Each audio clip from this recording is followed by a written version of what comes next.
Hi everyone, now I'm going to be tying basically an old pattern, I mean old, I'm not sure how old it is, but it's a fly called the Hairy Mary, and when I used to tie this fly I mainly tied it for customers that was going to fish say somewhere like the Helmsdale or a northern sort of river, like the Naver was one of the ones that I remember tying many times for it.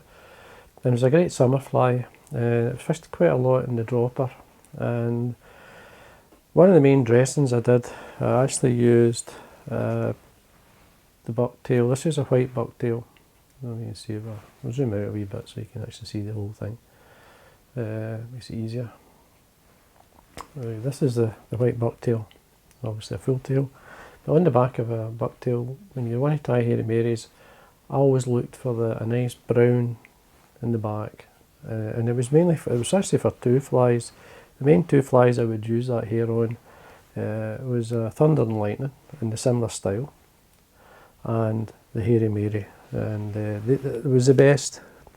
I always remember when I get told, when I first started tying the Hairy Mary, there was two hairs that I was told were very good. One was calf tail, dye brown or dye a similar colour. The other one was basically the brown hair from the back of a red deer. Now this bucktail comes from the deer. Didn't have the skin, but I used the back of the bucktails, and it was ideal. It's a great hair, and it's ideal for this fly. Hook choice was I mainly tied on doubles, even trebles at times. I've tied it on tubes, small tubes. It's another popular. It's a great way. Basically, if you tie it on a tube, you can put any hook at the back. So if you want a single, double, or even a treble, you can do that. But the double was probably the most popular. This here is a size 10. It's an old Sprite double, so I'm tying it on the actual hook that I would probably used way back when I first tied this. That one or Partridge would be probably the two main ones, but Sprite was probably one of the ones that I remember buying a lot of. It's a very strong hook, solid, absolutely solid. But I mean, nowadays we just use like the Magni double, the Patriot, any of these type of hooks. But anyway, black thread I'm going to be using. This is the Uni 80.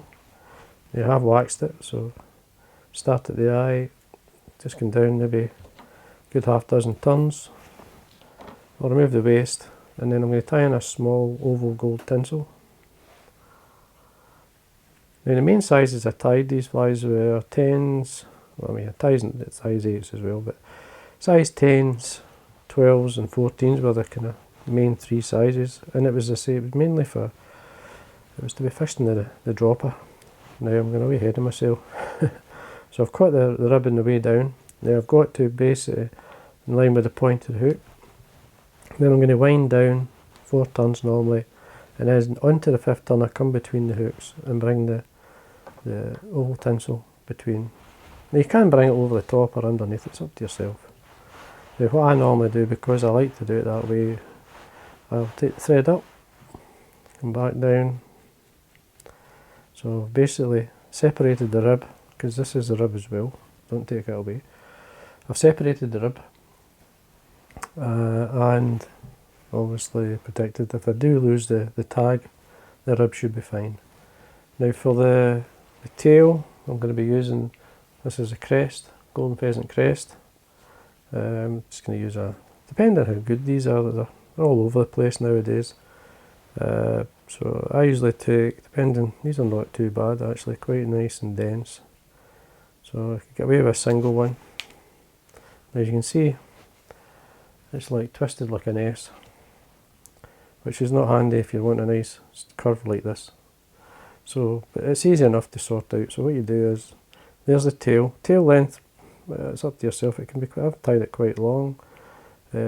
Space style, as I would call it, would be quite double the length of a normal tail, but in a standard tail it would be around about there. So I would hold that, ignore the curl at the other end, and just pinching like that on the top a couple of turns. And then get it to sit the way you like. If it's starting to, I mean it's actually twisting away, so I'm going to go back and twist it even further towards myself to compensate for the twist it's actually in. And you'll not know that until you've actually got it in a couple of times, and you'll see that it pulls in. You can pull it in a wee bit. I usually roll the fibre at the end just to bring it together. Another thing I look for is there enough fibre there for it to get the colour I like. So once I'm happy with the length and the curl that's up, that's fine. I'll trim this the full length of the body. Now this is your guide, so you've got at least kind of like a couple of head lengths away from, say, that's where the body would finish. This is where you're going to tie the hackle on, so that's your guide. Now you're looking for a black floss. I'm just going to use, actually forgot to get it out, just a normal rayon black floss. You get the uni floss, any of that type of stuff. So first thing I usually do is just run it through my fingers, just to open the fibre out. Sometimes there's a wee twist in it. So this is like a rayon floss. To keep the body nice and level, tie it in, but the full length of the body, and then you want to work your way up, all the way up there. Oops, wee step there. Now with these double hooks you get, there's solder lumps and bumps as they call them, and the solder, when you bend the shape of this hook, or the hooks, they solder the centre, and you get, sometimes they're nice and smooth, and sometimes they've got like a lump or a bump, so you kind of work around that. You try and manage it so you get a reasonable body, but it doesn't really matter as long as you're reasonable sort of shape. So then bring your floss up this point. Now the easiest way to do it, I usually just turn the thread down a wee bit and come back up, because it's black thread on black floss. You're not going to see it, and it'll save you building the thread up at that area. And then you want to looking at, for a wee fly this size, 4 to 5 turns. To make sure it's caught underneath, nice and tight.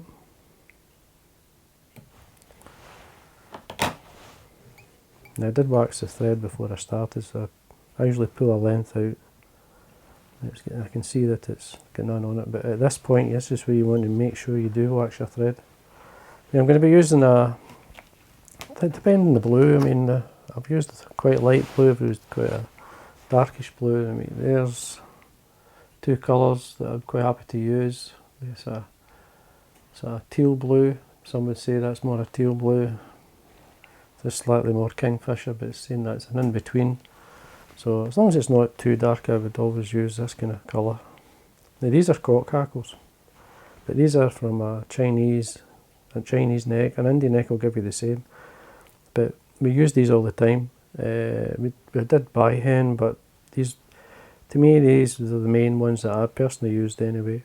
But with the Chinese especially, you get with the henny cock hackle, I mean it's got the soft fibre at the base and then a sharper fibre that comes up. Now it depends on the feather you have. I mean, if it was too thick, the stem, especially down the bottom, I'd probably tie it slightly further up and tie it in at the tip. So I'm working around the type of feather I've actually got. But with this one, it's a thin enough stem, it's fine. So we take away the fluff, and we tie it in as it would be normally tied in, being a cock hackle, which is at the base. So make sure that's tied on, and I wind the thread up the area I'm going to wind the thread. Get your hackle pliers, and I usually fold the hackle when I put it on the hook. So what you do is quite simple, with finger and thumb, just draw through your fingers. Now there's very little pressure there. I'm just bringing it through my fingers and down like that, and you can see how easily it's folded back. Now then what you want to do is just straight turns on that edge. Depending how thick you want it. That's fine with me, 3 turns is fine. I usually get down 2 or 3 turns, take away my hackle pliers, and then I stroke these fibres back and the stem of the hackle,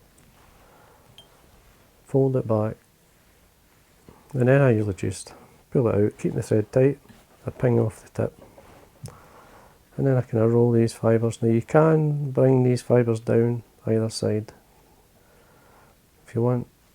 Usually I do that if there's not enough hackle, because then it thickens up slightly, but that, you're leaving a space for your wing.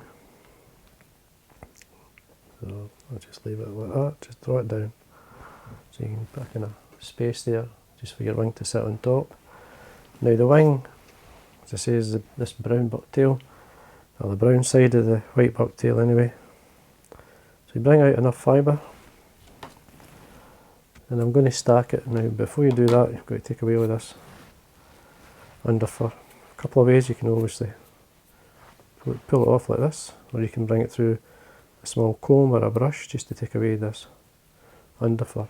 But what you'll see as well, like that looks just like deer hair. The deer hair you would tie a muddler or so, but the tips of this is not like that. It's much stiffer. It's further up. But what I'm going to do is I'm actually going to stack it.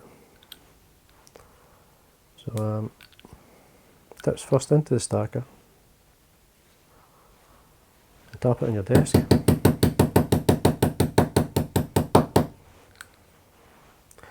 See how it's lined up. So remove it from the stacker. Still a wee bit of fluff in there, but it's still okay. Length. Now, just towards the end of the tail, it could be shorter slightly. Some would have it a wee bit shorter, depend, but I like it just probably then towards the end of the tail, or maybe just slightly longer. Once you're happy with the length, one of the easiest ways is to trim it.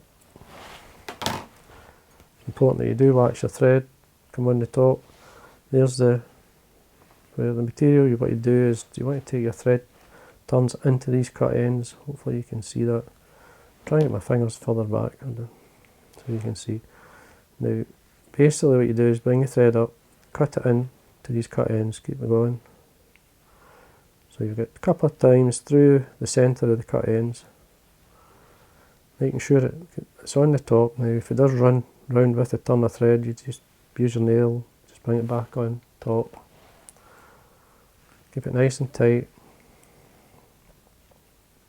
Now, a couple of ways to sort of tie off is just to make sure, as again, you wax your thread.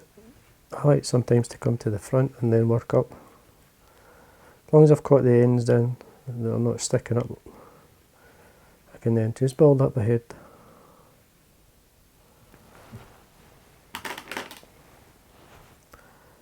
And then when I finish, always keeping the thread tight.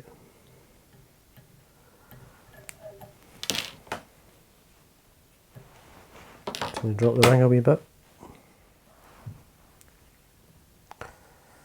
Then you can, what to do, if you think the ring's sitting up like a cockatoo like this, it's once it's in the water it'll be fine. But if you want to take it down a wee bit, all you do is put your finger on the top and push it towards the eye a wee bit. And what happens is it creases it down here, so if you put the finger on there you'll see it, and then you just press. And that will lower the wing. But as I say, once it's in the water it's fine. You got a nice wee sort of hair wing, salmon fly, obviously. This is the hairy Mary. You've got the brown there. Now if you want it more of the brown, this has got like the grey at the base, you can go further up and just take that completely out. But I used to always like using this down here.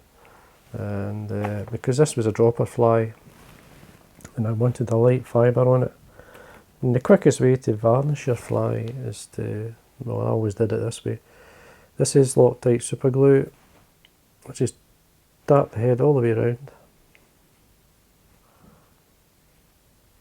Just lightly, you don't want it on your material. And the reason I did this, well, first, super glue's really hard, sets really quick. But the main reason for doing it is that once that was dry, all I needed was a couple of coats of varnish, or a coat of varnish even, and it was solid. You have to seal the super glue, you can't just leave it like that, because what happens is it will go white through time, and it's the moisture that causes that. But what you do is once you seal it with some varnish, you'll never have that issue. Even if it went white just now and I put a varnish on it, the varnish would bring it back to the black. So anyway, you might find that It's quite getting to dry. There's a wee bit underneath. I'll show you, then you just varnish it. Wee thin coat of varnish, see a nice bright head. That's how quick, I mean it dries really quick, the super glue. It's practically dries as you put it on. And that's a clear varnish on it now. A really nice button-like head. Simple wee fly, and works today as it did when it was first dyed. Great pattern. So anyway, I hope you enjoyed that, and again, thanks for watching.